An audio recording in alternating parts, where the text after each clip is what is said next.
প্রিয় দর্শক, আসসালামু আলাইকুম। পাতালতা চ্যানেল থেকে আপনাদেরকে জানাই স্বাগতম। প্রতিবারের মতোই স্বাস্থ্য বিষয়ক আলোচনা নিয়ে আজকেও হাজির হয়েছি। আমাদের আজকের আলোচ্য বিষয় সর্দি জ্বর।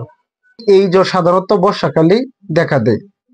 এই জ্বরের তাপ হয় অত্যাধিক, ফলে শরীরে আপনার চাবানো কামড়ানো হতে পারে, হাতে পায়ে চাবানো কামড়ানো হতে পারে, শরীর প্রচন্ড ব্যথা হতে পারে, হাতে পায়ে প্রচন্ড ব্যথা হতে পারে।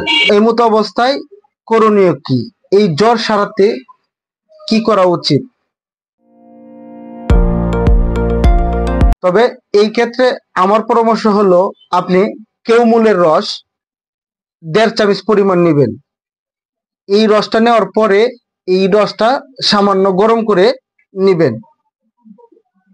কিন্তু এই রসটা আপনি যখন গরম করবেন, এর আগে সামান্য পানি এই রসটার সাথে নিবেন। নেওয়ার পরে একটু পরিমাণে ভারবে, তখন আপনি এটাকে গরম করবেন। গরম করার পরে 3 থেকে 4 দিন আপনি প্রতিদিন 2 বার খাবেন, সকালে এবং কি বিকালে।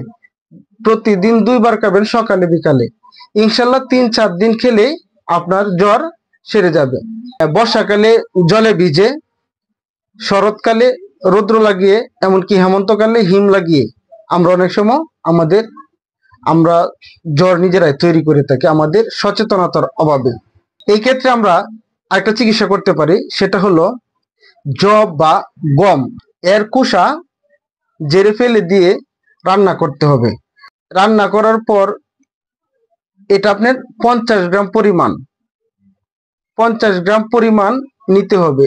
এটা নেওয়ার পরে আপনি এই 50 গ্রাম পরিমাণ এই খাবারটা আপনি আধা ঘন্টা পর পর খাবেন। এটা আপনার 3 থেকে 4 দিন খাওয়ার পরে ইনশাল্লাহ আপনার এই জাতীয় যে জ্বরগুলো আছে এটা আপনার সেরে যাবে ইনশাল্লাহ। জ্বরটা সর্দি জ্বর হলেও অনেক সময় রূপটা অনেক সময় পরিবর্তন হয়। যেমন অনেকের পেটে বুটবাট করতে পারে, হজম হচ্ছে না, হজমের গোলযোগ হতে পারে। এই ক্ষেত্রে আপনি কি চিকিৎসা নিতে পারেন?